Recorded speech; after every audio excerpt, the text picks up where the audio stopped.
আমি আমাদের সব ক্যালকুলেশন করা আছে 16টা সিটই নরেন্দ্র মোদী পাবে এখান থেকে।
বিরুলিয়া সমবায় সমিতি নির্বাচনে কি রেজাল্ট হয়েছে দাদা? দেখুন, বিরুলিয়া সমবায় সমিতি নির্বাচনে আমরা যেটা প্রত্যাশা করেছিলাম তাই হয়েছে। 12-0 গোলে তৃণমূল হেরেছে। আমাদের প্রত্যাশা ছিল এখানটায় তৃণমূল বনাম বিজেপি নয়, এখানটায় নন্দীগ্রামের আইসি বনাম বিজেপির লড়াই ছিল। আইসিকে আমরা হারিয়েছি, এটা আমাদের বড় প্রত্যাশা। কারণ নন্দীগ্রামের আইসি উনি তৃণমূলের দলদাস থেকে কৃতদাস হয়ে কাজ করছেন। নির্বাচন কমিশনে বা নির্বাচন আধিকারিক নির্দেশ অনুযায়ী উনি নির্দিষ্ট জায়গায় নির্বাচন করেননি। তৃণমূলকে প্রায়োরিটি দেওয়ার জন্য বড়াচিড়া হাই স্কুলে নিয়ে এসেছিলেন নির্বাচন করার জন্য।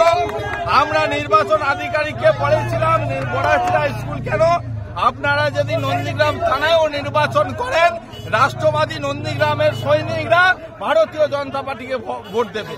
আজকে সেই রেজাল্ট তাই প্রমাণ করে। ফলে এখানটায় তৃণমূল বনাম বিজেপি নয়, এখানটায় আইসি ভার্সাস বিজেপি লড়াই। আইসি হেরেছেন, বিজেপি জিতেছে। আর এখানটায় যারা তৃণমূল করে তারা নিজেদের বুথে 200-250 ভোটে হারে, গা থেকে কুকুরের গন্ধ বেরোয়।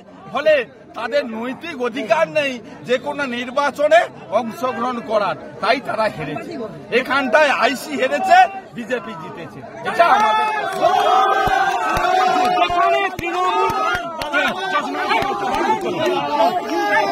রাত্রে যুব তৃণমূল কংগ্রেসের নেতার বাড়িতেও একটা চড়াওয়ার একটা ভাব লক্ষ্য করা গেছে, এরকম তার অভিযোগ। কি বলবেন? আমি পরিষ্কার একটা বার্তা দিচ্ছি যে কোঅপারেটিভ নির্বাচনের নির্বাচন আধিকারিক বিরুলিয়া অঞ্চলে এই নির্বাচন করার কথা ঘোষণা করে, পেপারে পত্রিকায় বিজ্ঞাপন দেয় এবং সেটা ডিক্লারেশন হয়।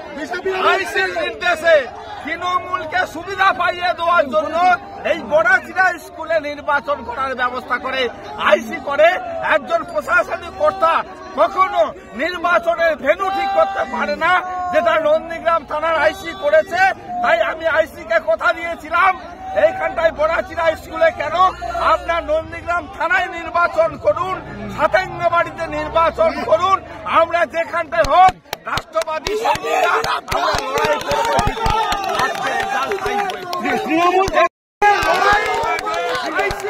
বিজেপি তৃণমূল তৃণমূল হচ্ছে এখানটায় মোড়া কুকুর দুর্গন্ধ বেরোচ্ছে।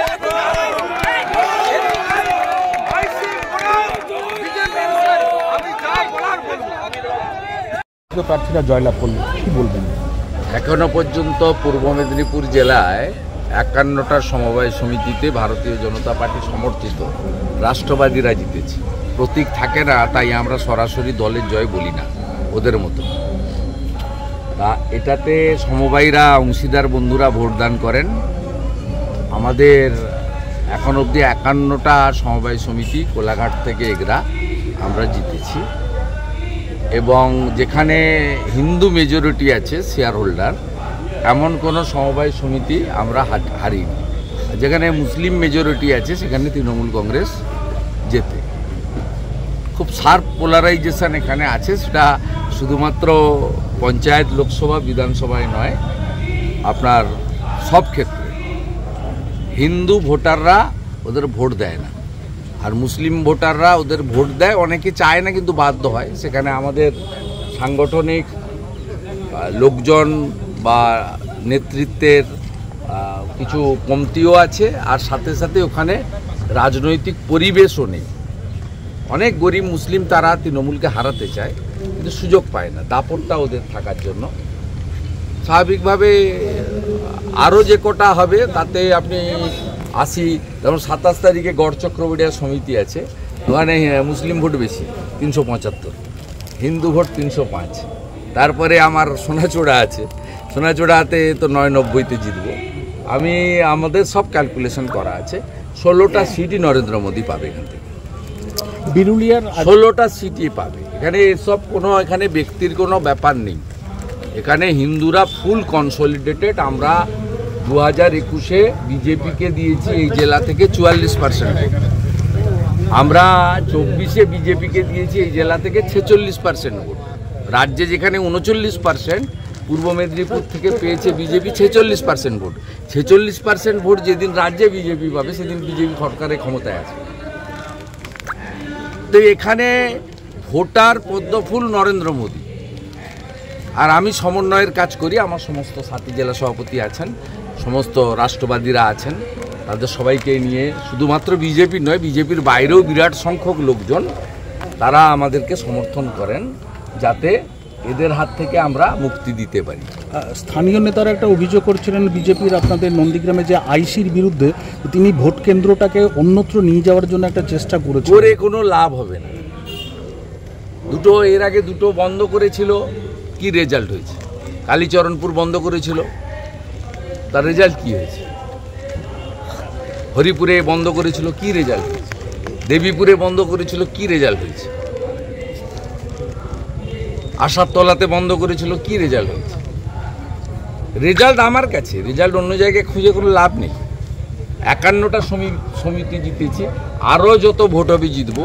যেখানে মুসলিম প্রধান আছে সেখানে পারা মুশকিল আছে, সেটা ভোটারদের দোষ নয়। মুসলিম এলাকায় দাপটটা তৃণমূল কংগ্রেসের সমস্ত দুর্নীতিগ্রস্ত গুন্ডাদের হাতে আছে। সেই গুন্ডাদের হাতে থাকার জন্য এই অবস্থা হয়। আমি বিধানসভা ভোটে আক্রান্ত হই। আমাদের অভিজিৎ গাঙ্গুলি প্রার্থী হলদিয়াতে 15 নম্বর ওয়ার্ডে আক্রান্ত হয়। অতএব ঠিক আছে, খুব ভালো হবে, চিন্তার কোনো কারণ নেই। ভারতবর্ষের যা আইন আছে তাতে হবে। কেবলমাত্র যদি হিন্দু হয়ে থাকেন তিনি শরণার্থী হিসেবে আবেদন করতে পারেন, সে পদ্ধতিও ভারত সরকারের আছে, সিটিজেনশিপ অ্যামেন্ডমেন্ট অ্যাক্ট। যদি হিন্দু না হয়ে থাকেন তিনি অনুপ্রবেশকারী, তার বৈধ visa, permit, stamp, entry stamp যদি না থাকে তার তো গ্রেপ্তার হবে এবং আইন আছে, আইন অনুযায়ী কাজ হবে। এসব তো আইন আছে। প্রধানমন্ত্রী লালকেল্লা থেকে বলেছেন, প্রধানমন্ত্রী দমদম থেকে বলেছেন যে কোনো দেশ অবৈধ অনুপ্রবেশকারী রাখে না। আমরা রাখবো কেন? আমরা তো এগোচ্ছি, এখনো তো আমরা সবাই স্বয়ংসম্পূর্ণ অর্থনৈতিকভাবে হইনি। তা আমরা আমাদের লোকজনকে ভালো রাখবো, ভালো তারা যাতে অন্ন, বস্ত্র, বাসস্থান, তাদের যাতে সব কিছু থাকে, রাস্তা, স্বাস্থ্য, শিক্ষা সব কিছু ভালো থাকে, এটা তো দেখা দেশের কর্তব্য। আমেরিকা যুক্তরাষ্ট্রে কি করে শিকল বেঁধে বেঁধে সব দেশে তাদের যারা অনুপ্রবেশকারী তাদের এয়ারফোর্সের ফ্লাইটে পাঠিয়ে দিল, সব দেশ নিল, ভারতও নিয়েছে। তা আমাদের দেশে কেন থাকবে অনুপ্রবেশকারীরা? আমাদের তো ভারতীয় নিয়ে কোনো সমস্যা নেই। সে হিন্দু হতে পারেন, মুসলিম হতে পারেন, শিখ হতে পারেন, খ্রিস্টান হতে পারেন। আমাদের আপত্তিটা হচ্ছে যারা আমাদের ভারতীয় নয়। প্রধানমন্ত্রী বলেছেন, প্রধানমন্ত্রী দেশের কথা বলেছেন, এরা এখানে এসে ল্যান্ড জেহাদ করছে, লাভ জেহাদ করছে, ছোট ছোট বাচ্চা মেয়েদের, বোনেদের তুলে নিয়ে চলে যাচ্ছে, আদিবাসী পরিবারের জমি দখল করে নিচ্ছে, ভোট জেহাদ করছে। আপনি কি এখানকার বাসিন্দা যদি হন, আপনি বলুন সিটি সেন্টার থেকে এই বিষ্ণুরাম চক, দাসের চক পর্যন্ত এখানকার ডেমোগ্রাফি কিভাবে বদল হচ্ছে? আপনি তো এখানে জন্মেছেন, স্কুলে গেছেন, কলেজে গেছেন। এরা কারা? এরা ভারতীয় নয়, এরা ভারতীয় নয়, এদের মধ্যে অনেকেই এটা নদীতে বাংলাদেশের সঙ্গে কানেকশন আছে, থ্রু নয়াচর এখানে ঢুকছে। এটা তো আমাদের এখানে আপনি নদীতে যদি ঘাটে এক্ষুনি চেপে পড়েন, আপনি বাংলাদেশের যে কোনো নদী ঘাটে যেতে আপনার 2 থেকে 2.5 ঘন্টা লাগবে জল। যাদের দেখা যাচ্ছে অনেকে ভোটার কার্ড, রেশন কার্ড। আরে এই জন্যই তো SIRও দরকার, তারপরে যা যা নাগরিক পুঞ্জিও দরকার। এই জন্যই তো দরকার। দেশ তো আগে, রাজনীতি পরে, ব্যক্তি আরও পরে, দেশ আগে। আপনারা ইতিমধ্যেই সবাই জানেন যে কুণাল ঘোষ অভয়ার বাবাকে টার্গেট করে বেশ কিছু কুকথা বলছেন। ইতিমধ্যে অভয়ার বাবার বিরুদ্ধে মামলা করেছেন।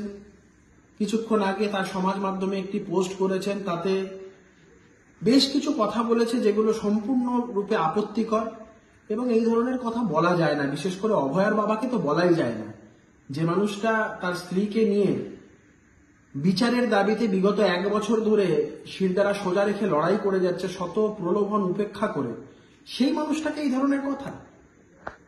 কুণাল ঘোষকে বাংলার মানুষ দেখেছে একটা সময় মুখ্যমন্ত্রীকে চোর বলতে, মুখ্যমন্ত্রীকে গ্রেপ্তার করার কথা বলতে, এবং আজও বাংলার মানুষ সেই কুণাল ঘোষকে দেখছে রাজ্যের মুখ্যমন্ত্রীর বন্দনা করতে।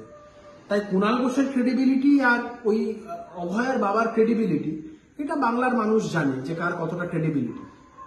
আমার সাথে কাকু কথা হচ্ছিল কিছুক্ষণ আগে।